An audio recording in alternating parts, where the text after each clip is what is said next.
Fala, concurseiro! Pronto para mais uma etapa da jornada rumo ao concurso dos seus sonhos? Hoje vamos abordar algumas dicas e técnicas que farão a diferença para a sua preparação. E aí, bora para a aula? Pessoal, sejam bem-vindos. Nós estávamos falando com relação à prisão em flagrante e o último tópico que nós vimos foi com relação às espécies. Vamos passar agora a falar com relação às formalidades do flagrante. Então, para uma prisão em flagrante, nós temos 4 momentos distintos. Primeiro, nós temos a captura do agente, a sua condução coercitiva até a autoridade, que via de regra é a autoridade policial, mas a lei diz que pode também ser a autoridade judiciária, a lavratura do auto de prisão em flagrante. O que é lavratura, pessoal? É você fazer efetivamente ali na prática a peça do auto de prisão em flagrante e a condução ao cárcere. Então vamos colocar aqui os momentos. Opa, temos mais um meme aqui. Os momentos do flagrante, eles são divididos em 4, então. A captura do agente, a sua condução coercitiva,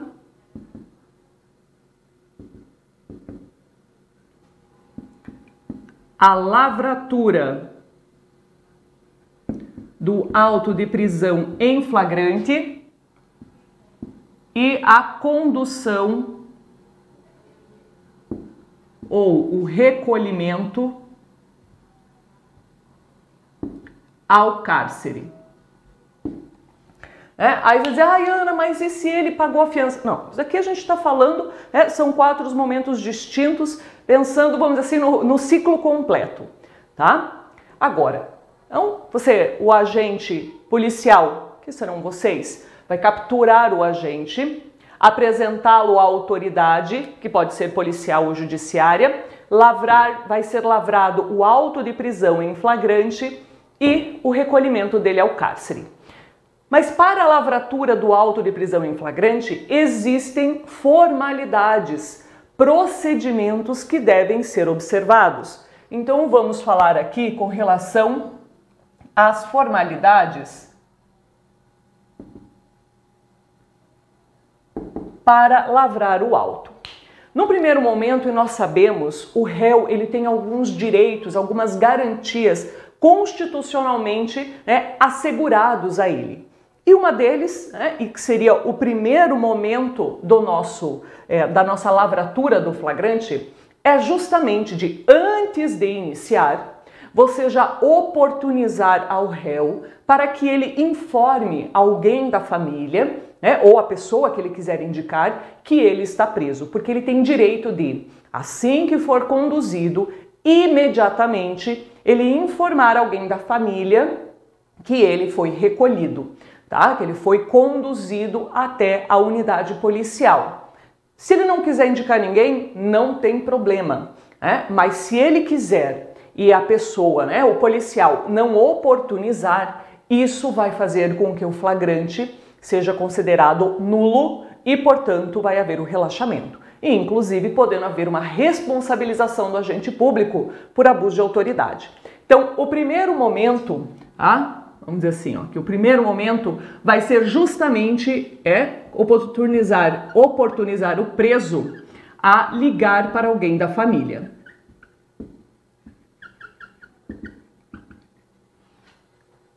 A não observância gera a nulidade.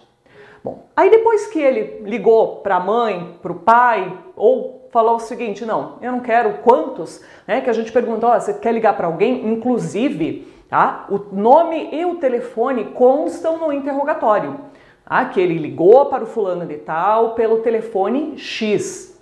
Então ele pode falar assim, não, eu não tenho interesse de ligar para ninguém.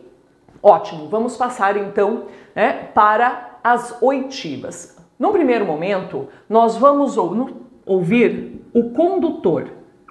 Então, o condutor será ouvido. Então, via de regra, toda a prisão ela é realizada, como regra, tá, pessoal? Por no mínimo 2 policiais, 2 pessoas.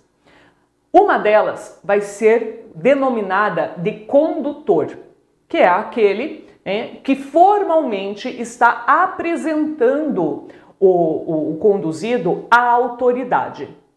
Então, será ouvido o condutor. Depois do condutor, nós ouviremos as testemunhas. Mas é assim, ó. Essas testemunhas, então, eu disse para vocês que, no mínimo, como regra, nós temos a prisão em flagrante feito por 2 policiais. Um será o condutor. O outro será o que a gente chama de segunda testemunha. Tá? Ele participou das diligências e ele vai, então, estar junto. Então, formalmente, um é o condutor e o outro é a segunda testemunha. Então, vamos colocar aqui, ó, os policiais, tá? Então, um vai ser o condutor, que a gente já viu, e o outro vai ser a segunda testemunha. Aí você pode me perguntar assim, tá, Ana, mas você disse como regra, né? Não, como regra nós temos 2 policiais, às vezes 10 policiais, conforme a situação se desenvolveu. Mas a pergunta é, e se for só por um? A pessoa estava ali andando tranquila, estava numa farmácia comprando remédio ali para ele ou para a filha, quando se deparou com uma situação de furto ou de roubo. E ele sozinho fez a prisão em flagrante. Como que fica? Aí, neste caso, vamos ter essa pessoa, né, é o condutor, e eu vou precisar ter uma segunda testemunha. O flagrante, ele não vai para frente sem uma segunda testemunha. Aí nós teremos aquilo que a gente chama de testemunha por apresentação. Ou seja, vai vir uma outra pessoa, pessoal, via de regra um policial, tá? Que vai testemunhar que presenciou o condutor apresentando a pessoa, o conduzido, né, à autoridade policial. Tá? Então, eu preciso ter essa segunda testemunha, seja porque ela participou das diligências que culminaram com o flagrante, seja porque ela presenciou esta apresentação à autoridade.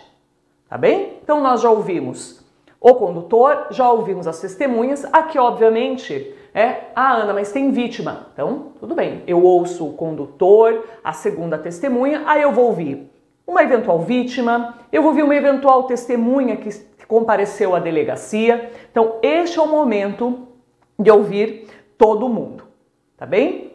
Aí, depois disso, nós vamos fazer o interrogatório do conduzido. Então, a oitiva do conduzido. Bom, nós estamos na fase do inquérito. Isso quer dizer que, eu não tenho o contraditório e ampla defesa. E em razão disso, o interrogatório ele terá alguns contornos um pouco diferente do interrogatório que acontece no judicial. Tá? Então aqui, ele tem direito ao advogado? Tem. Inclusive, é obrigação sua informá-lo que ele tem direito a um advogado. Se ele falar assim, por falar nisso, eu quero, você tem que parar o interrogatório. Então, por isso que, via de regra, a gente já pergunta antes de começar o interrogatório. Olha, você tem advogado? Você quer que ele se faça presente? Porque se ele falar que tem e você continuar o interrogatório, o teu flagrante é nulo, tá? É porque isso é um direito constitucional dele. O seu flagrante é nulo e você ainda pode responder por abuso de autoridade, tá bem? Então, ele tem direito a esse advogado. Se ele falar para você, falar assim, olha, não tenho e também não tenho interesse. Neste caso, não é obrigatória a presença do advogado, diferente lá no judicial. Se a pessoa não tem advogado, o juiz irá nomear um defensor. Para a fase policial, para a fase do inquérito, nós não temos isso, tá? Então, a presença do advogado, ela é facultativa. Tudo dependerá da vontade do conduzido.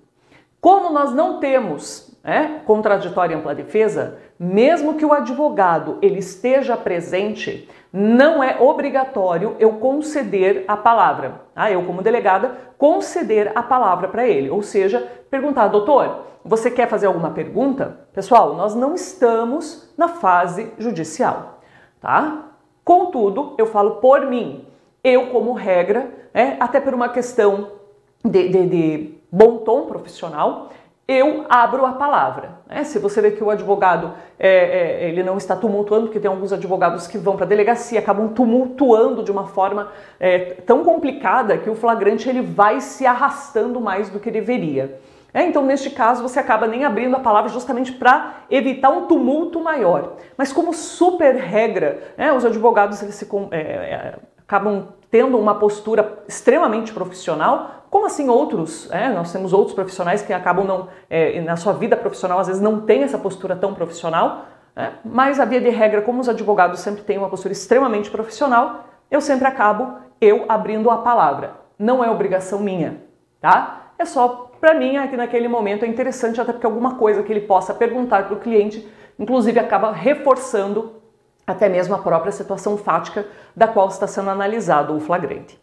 Tudo bem? Então, sem precisar que haja a presença do advogado, mas se houver é obrigatório. Lembrando, obviamente, que ele tem direito a de permanecer em silêncio, tá?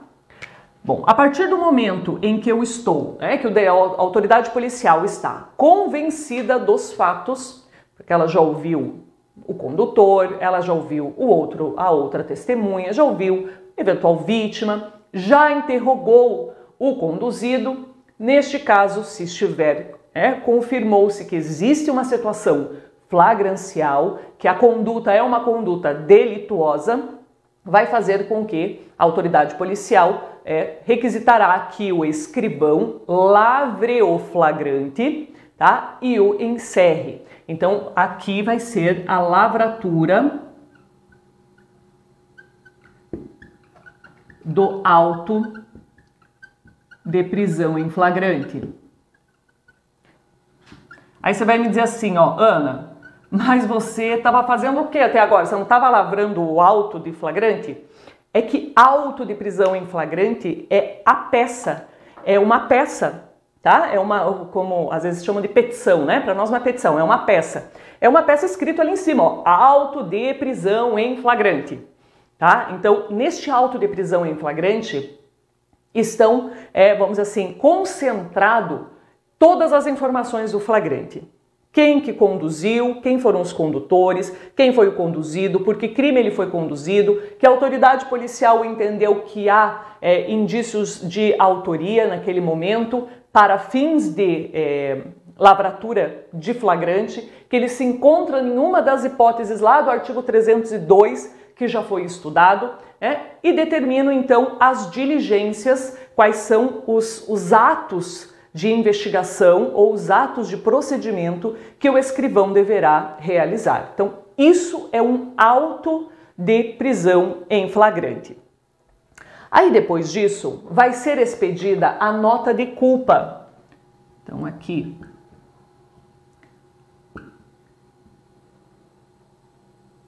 A nota de culpa. Pessoal, a nota de culpa, ela é uma peça obrigatória.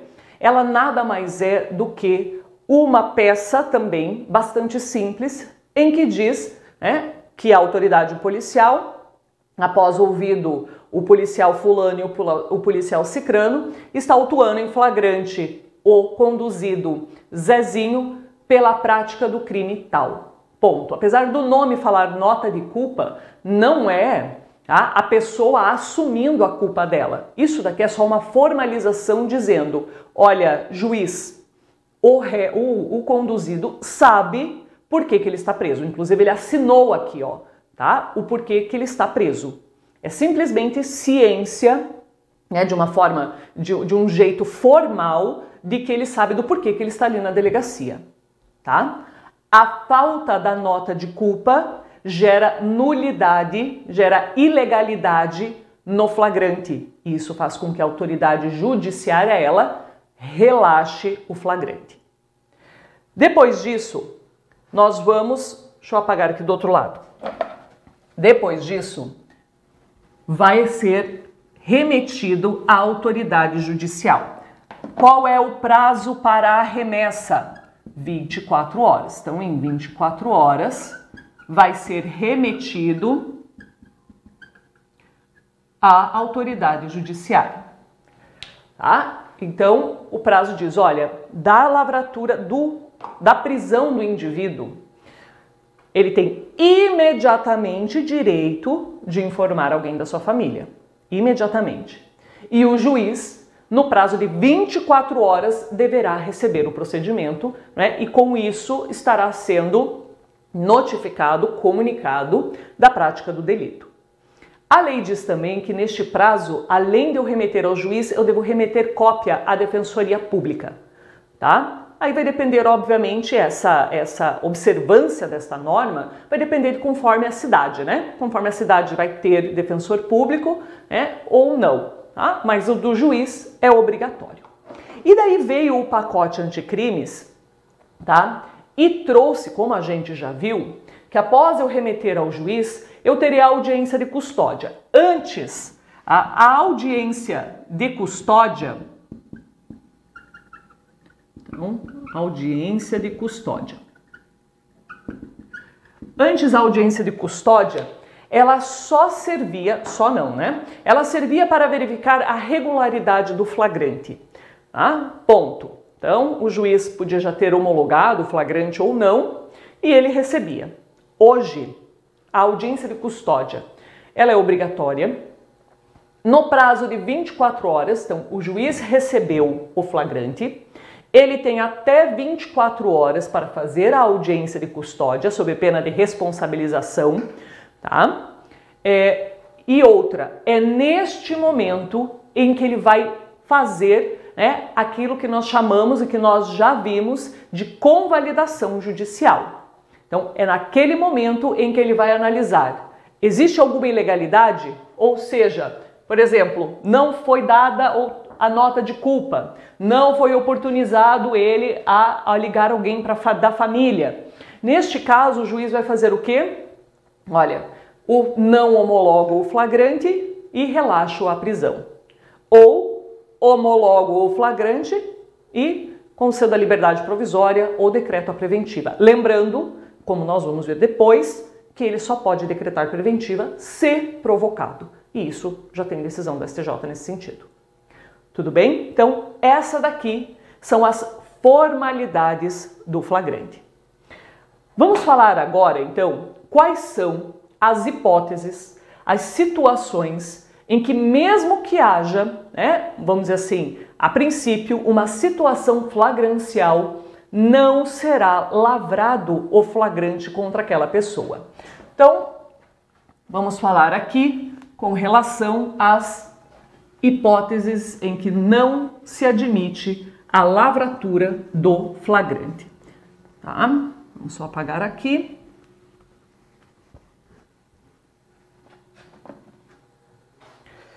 Vamos lá.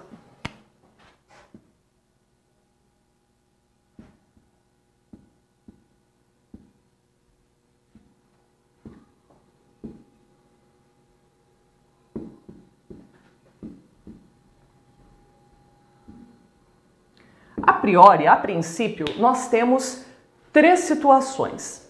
A primeira será a IMPO, ou seja, as infrações de menor potencial ofensivo. Toda vez que eu estiver frente a uma infração de menor potencial ofensivo, que são quem? As contravenções penais e os crimes em que a pena máxima não ultrapassa 2 anos, a lei do juizado especial criminal, a lei 9.099 de 95, ela vai me dizer o seguinte: nessas situações, o indivíduo será conduzido à delegacia, sem problema algum. Só que chegando lá, caso ele se comprometa a comparecer ao juizado, tá? Contra ele não será lavrado o flagrante. Ele assinará o termo de comparecimento e será lavrado um termo circunstanciado. Então, ou seja, ele será colocado para fora da cadeia, né, o famoso livrado solto, sem fiança. Por quê? Porque eu não terei situação de flagrante com lavratura do auto de prisão em flagrante. Eu terei uma situação flagrancial com a lavratura de um termo circunstanciado. Tá? Então, as infrações de menor potencial ofensivo, desde que o conduzido se comprometa a comparecer no juizado, eu terei o TCIP. Aí a pergunta é, tá, e se ele não se negar a assinar? Olha, eu não vou assinar nada, eu não vou me comprometer a nada. Neste caso, a 9.099, a Lei 9.099, vai dizer, se ele se recusar a comparecer ao juizado ou assumir o compromisso de comparecer, aí será lavrado o flagrante sem qualquer problema. Então, quando eu tenho uma infração de menor potencial ofensivo, o que será lavrado será o TCIP, o termo circunstanciado de infração penal, tá? Lembrando que quando eu falo do TCIP, quando eu falo da aplicação da Lei 9.099, nós vamos fazer aqui uma observação, que é o quê? A Lei Maria da Penha, tá? A Lei 11.340 de 2006, ela foi muito clara ao afastar a possibilidade de aplicar a lei dos juizados quando o que se está em jogo são crimes praticados sob o manto da violência doméstica e familiar contra a mulher. Então aqui nós vamos colocar uma observação, porque essa regra ela não se aplica na Lei Maria da Penha, que é a Lei 11.340 de 2006. O que isso quer dizer? Se a regra da 9.099 ela não se aplica à Lei Maria da Penha, quer dizer que chega lá na delegacia, tá? Uma pessoa conduzida porque ameaçou a sua companheira, sua ex-companheira. A ameaça, ela tem a pena máxima de 6 meses. Tudo bem? 6 meses, ela está, então, dentro de uma infração de menor potencial ofensivo, porque eu disse para vocês que será uma IMPO até a pena máxima de 2 anos. Como é de 6 meses a pena máxima, seria aqui. Então, como ela é uma situação de violência doméstica e familiar, porque essa ameaça se deu dentro deste contexto, a regra da Lei 9.099, prevista ali no artigo 69, ela não é usada. Isso quer dizer o quê? Que será feito o flagrante. Sabe tudo aquilo que a gente viu até agora? As formalidades da condução, a oitiva do condutor, da segunda testemunha, da vítima, o interrogatório do réu, tudo isso vai acontecer, tá? Então, quando eu tenho a Lei Maria da Penha, não me importa se é uma contravenção penal de vias de fato, não me importa se é uma ameaça em que a pena de 6 meses, não me importa se é um feminicídio, tá? Eles todos vão seguir o mesmo regramento, que é a lavratura do flagrante. Tudo bem? Então, cuidado com isso, tá? Eu vou ter o TCIP para a IMPO desde que não seja através da Lei Maria da Penha. Qual que é outra hipótese também? Qual é o outro caso em que nós não teremos a lavratura? No caso de acidente de trânsito com vítima, conforme o artigo 301 do CTB, do Código de Trânsito Brasileiro. O artigo 301 vai dizer para mim assim, olha, toda vez que houver um acidente de trânsito com vítima, ou seja, inclusive morte ou lesão corporal, tá? Caso o agente, caso a pessoa envolvida no acidente permanecer no local e prestar socorro, não será lavrado flagrante contra ela. Tá bem? Então, o artigo 301 ele é muito claro. Não importa se é uma situação de homicídio, culposo na direção de veículo automotor ou de lesão corporal. Veja bem, esses 2 crimes que o artigo 301 fala, tá? Então, acidente com vítima, se a pessoa envolvida no acidente ficar no local e prestar socorro, não será lavrado flagrante contra ela. O que é prestar socorro? Não precisa ser ela ir lá e fazer massagem cardíaca, fazer uma sutura na perna, nada disso. Né? Eu, por exemplo, não tenho conhecimento algum disso.